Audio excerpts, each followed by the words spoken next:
Madam जी आइए पैसा लीजिए और हमको ना एक बर्गर दे दीजिए और एक कोल्ड कॉफी। ये तो 50 रुपए ही है, 80 रुपए और दीजिए ना। 80 रुपए और चाहिए? महंगा है क्या मैडम जी? 50 रुपए का बर्गर है और 80 रुपए की कोल्ड कॉफी है, तो आपको 80 रुपए और देने पड़ेंगे। वो कहा है ना कि हमारे पास बस यही 50 रुपए है, इससे ज्यादा पैसे नहीं है हमारे पास। देखिए ना कुछ हो जाए तो कुछ जुगाड़ कर दीजिए। वो कहा है ना कि ये हमारी धर्म पत्नी है, आज इनका ना जन्मदिन है, तो इसलिए इनको यहाँ लेके आए हैं कुछ खिलाने पिलाने के लिए। देख लीजिए ना अगर कुछ हो जाए तो। देखिए मैं दे भी देती, लेकिन मैं यहाँ की मैनेजर हूँ, बॉस नहीं हूँ कि मैं अपनी मर्जी से कुछ भी कर लूँ। रात में पूरा हिसाब देना होता है बॉस को, तो अब 50 रुपए में तो नहीं हो पाएगा, सॉरी। मैडम जी देख लीजिए ना अगर कुछ हो जाए तो। बड़ा मन से इसको ले आए हैं यहाँ पे, जन्मदिन है ना तो इसका दिन आज स्पेशल बनाना चाहते थे, इसलिए अब बर्गर और काफी पिलाने लेते हैं। बहुत दिन से हमसे बोल रही थी बर्गर खाने के लिए और काफी पीने के लिए। आज इसका स्पेशल डे है, आप लीजिए ना कुछ कर दीजिए, गरीब आदमी है, दुआ मिलेगी। वैसे आप लोग देखने में तो गाँव से लग रहे हैं, तो आप लोग यहाँ क्या कर रहे हैं? आपने बिल्कुल सही कहा, हम गांव से ही हैं। वो कहा ना कि यहाँ हमारे गांव के एक भैया रहते हैं, तो उन्होंने ही हमको यहाँ पे बुलाया था। लेकिन कहा ना यहाँ आने के बाद उनको फोन लगा रहे हैं, उनका फोन ही नहीं लग रहा है, और जो अपने घर का पता दिए थे वो पता भी गलत है। अब हम यहाँ अकेले शहर में परेशान हैं, और सच बताएं तो भूख भी बहुत तेज लगा है। लेकिन आज इसका जन्मदिन है तो सोचे पहले इसका दिन स्पेशल बना दें। तो आप लोग गांव छोड़ के शहर क्यों आए हैं? वो भी एक ऐसे इंसान के पास जो आपका कॉल नहीं उठा रहा, आपको एड्रेस भी सही से उसने नहीं बताया, तो आप लोग गांव छोड़ के आए क्यों?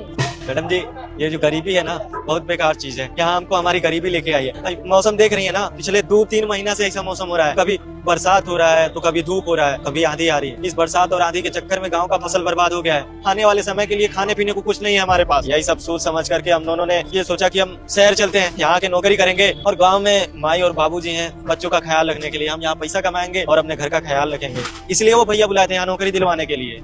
भैया मैं समझ रही हूँ, लेकिन गांव में कम से कम आपके पास रहने की छत तो थी ना। अब यहाँ पे आप कहाँ रहोगे? आप जिसके पास आए हो उसने आपका कॉल नहीं उठाया, आपके पास खाने के पैसे नहीं है, 50 रुपए। चलो आज मैं आपको खाना खिला देती हूँ, अपने पैसे से खिला देती हूँ, लेकिन रोज रोज तो शायद मैं भी ना खिला पाऊँ। आपका कहना बिल्कुल सही है, लेकिन अभी 1-2 दिन यहाँ रुकेंगे, कोशिश करेंगे अगर उनका फोन लग जाए या वो कहीं मिल जाए। लेकिन अगर वो नहीं मिले और फोन नहीं लगा उनका तो क्या करेंगे? वापस चले जाएंगे जनरल डब्बे में बैठ करके। आप लोग ऐसा कीजिए, मैं इस रेस्टोरेंट की मैनेजर हूँ, तो सारे स्टाफ ना मैं ही हायर करती हूँ, तो मैं बॉस से बात करके आप लोगों को कुछ ना कुछ काम दिलवा दूंगी। 1-2 महीने यहाँ पे काम कर लीजिए और रहने की व्यवस्था भी मैं आपकी करवा दूंगी, और उसके बाद कोई अच्छी नौकरी ढूंढ लीजिएगा। अरे मैडम आपने तो हम गरीबों पे बहुत बड़ा एहसान कर दिया। देखिए ना, एक वो इंसान है जिसको हम बचपन से जानते हैं और जानते हुए भी उन्होंने हमको धोखा दे दिया, और एक आप जो हमको जानती भी नहीं है, अभी मिले हुए ढंग से 10 मिनट भी नहीं हुए, और आप हम पे इतना बड़ा एहसान कर रही हैं। सच में आप दिल की बहुत अच्छी हैं, और आपका बहुत बहुत शुक्रिया जो आपने हमारे बारे में ना सोचा, और आपने हम पे बहुत बड़ा एहसान किया है। बहुत बहुत धन्यवाद आपका। एहसान वाली कोई बात नहीं है, ये तो मैं सिर्फ इंसानियत के नाते कर रही हूँ। मुझे सुन के बहुत बुरा लगा कि आप लोग शहर आए और आपके साथ ऐसा सब हो गया, और आप लोगों के पास खाने तक के पैसे नहीं है, तो इंसानियत के नाते मैं इतना तो कर सकती हूँ ना। और आज आपकी वाइफ का बर्थडे है ना, तो ठीक है मैं बर्गर और कोल्ड कॉफी लगाती हूँ, पर एक नहीं 2 लगाती हूँ। आप लोग बैठ जाइए।